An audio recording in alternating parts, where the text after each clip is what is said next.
Bonjour à toutes et à tous les amis, on se retrouve donc pour la review de Friday Night SmackDown du 16 septembre 2022 et donc je vous préviens déjà, peut-être les prochaines vidéos auront lieu pas le samedi mais le dimanche, enfin on verra bien.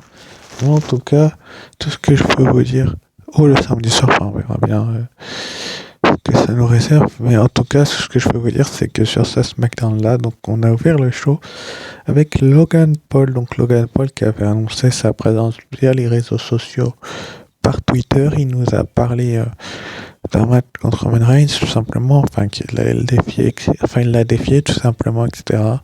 Enfin, mon petit segment pour ouvrir ce show parce que on avait l'impression que les dernières semaines, personne n'osait vraiment l'ouvrir pour défier Roman Reigns.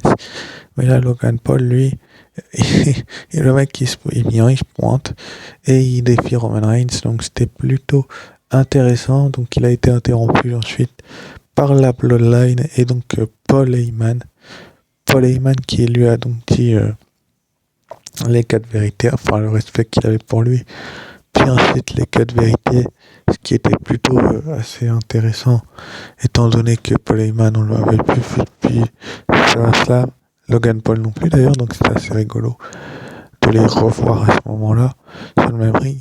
Mais bon, en tout cas, Sami Zayn a voulu s'en mêler et s'est fait prendre une droite.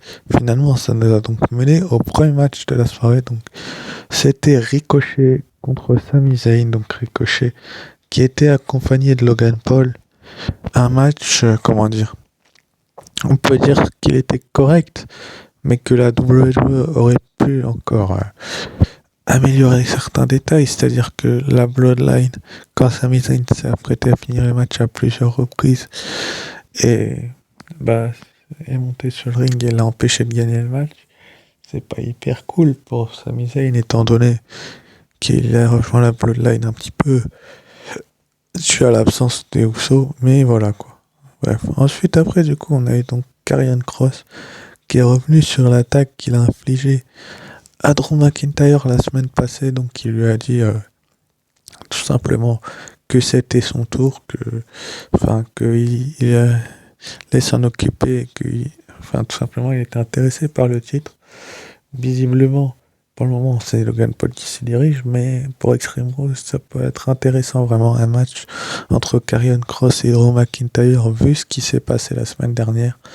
Mais en tout cas, la promo de Karrion Kross, je l'ai beaucoup aimé parce que tout simplement, il était vraiment dans son personnage.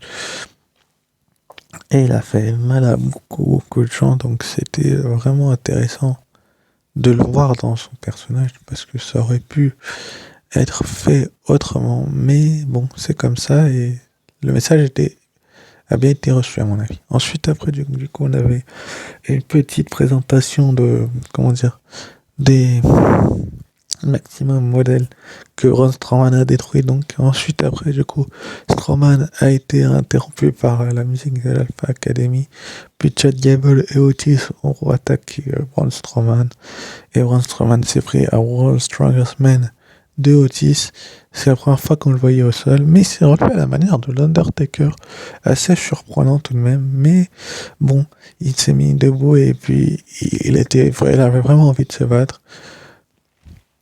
C'était plutôt sympathique de la part de la double de faire ça.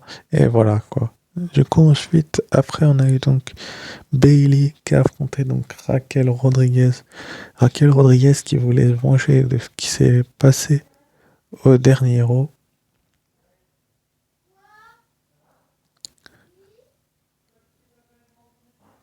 Elle voulait se venger de ce qui s'est passé au dernier Raw.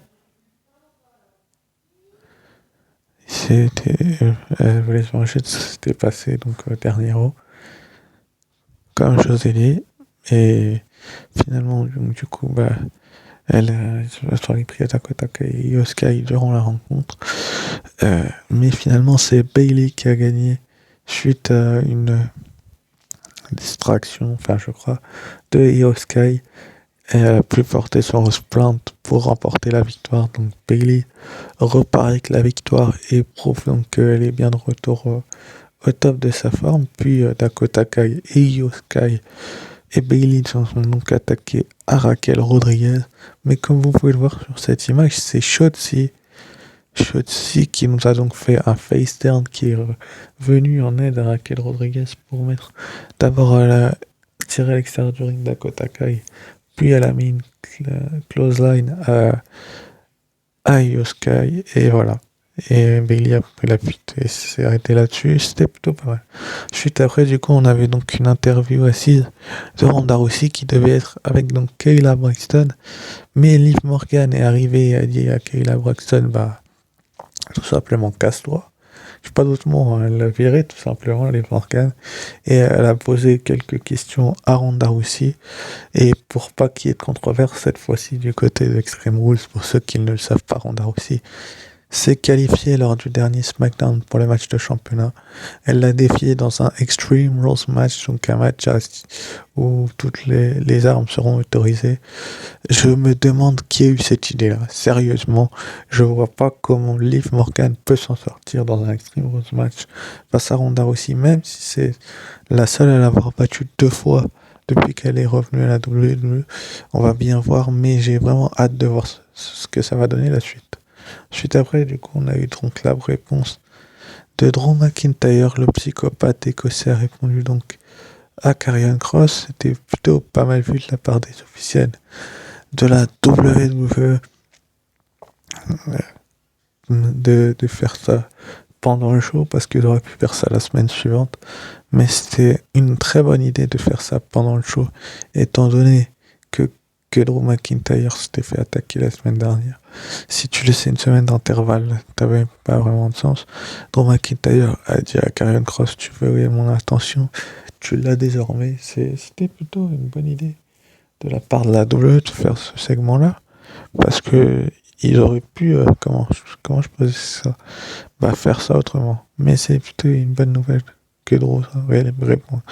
Ensuite, après, donc, on a eu le match pour le titre nord-américain. Donc, c'était Solo Sikoa qui vient de remporter le titre du côté du dernier NXT, pour ceux qui ne le savent pas, qui a donc affronté Madcap Moss. Donc, Madcap Moss, c'est l'homme sur le côté, là, qui est sans ceinture, pour ceux qui ne le savent pas. Et voilà, quoi. C'est une bonne chose que ce match ait eu lieu, parce que Solo Sikoa avait perdu son premier match face à Drew McIntyre la semaine dernière avant de remporter le titre nord-américain. Finalement, celui-ci, il va le gagner pour conserver son titre suite à une distraction donc de Sami Zayn. Donc on va sans doute avoir la semaine prochaine un match entre Sami Zayn et Madcap Moss, étant donné qu'il a aidé un petit peu Solo Sikoa à garder sa ceinture. C'est plutôt une bonne nouvelle que de voir tout simplement Solo Sikoa rester champion nord-américain, vu qu'il vient de gagner le titre, et que des fois la WWE aime changer les titres assez rapidement. Là, ce n'était pas le cas, et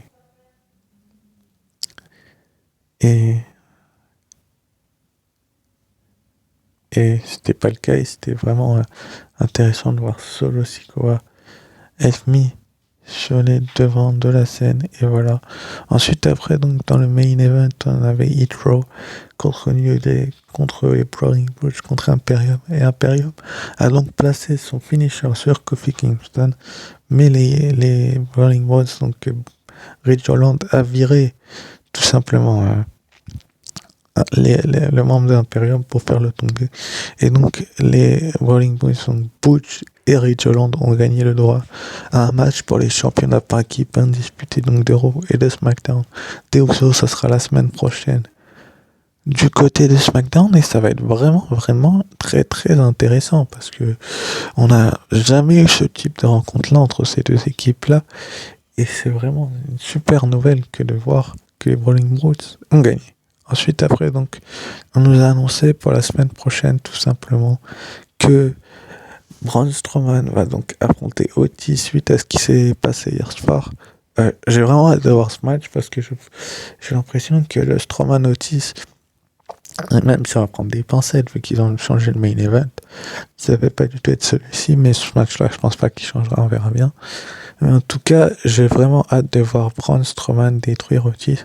Enfin, je vois pas comment Otis peut résister à la puissance d'un Braun Strowman, tout simplement. Ensuite, après, donc du coup aussi, on nous a annoncé en plus du match félicité par équipe et de Braun Strowman Otis, le retour de Roman Reigns. Donc déjà, il aura la conférence de presse. C'est ce soir avec Logan Paul pour officialiser son match à Crown Jewel face à ce dernier. Mais il sera aussi de retour à SmackDown la semaine prochaine pour peut-être teaser un peu plus ce match, mais dans la globalité du show, j'ai trouvé ce SmackDown assez bon, avec l'officialisation d'un Extreme Rules match entre Liv Morgan et Ronda aussi, même si j'aime pas trop l'idée, et puis des storylines qui avancent un peu. En tout cas, le retour de Roman Reigns, j'ai hâte d'y être parce que je vois pas trop comment il va pas se mêler au match de championnat par équipe, tout simplement. Mais en tout cas, s'il s'en mêle, on aura la suite d'après Logan Paul. Enfin, c'est ce qu'on peut se dire aussi. En tout cas, la bonne nouvelle, c'est que Roman Reigns sera de retour la semaine prochaine et que je suis assez heureux de ce SmackDown-là, même si je vous avez pas fait long sur mon analyse des matchs parce que je trouve que des fois je prends trop de temps, donc là j'ai fait court, j'ai fait 10 minutes, 10-11 minutes, et sur ce je vous remercie d'avoir suivi cette vidéo et je vous dis à mardi pour la review de Raw. Ciao, bye.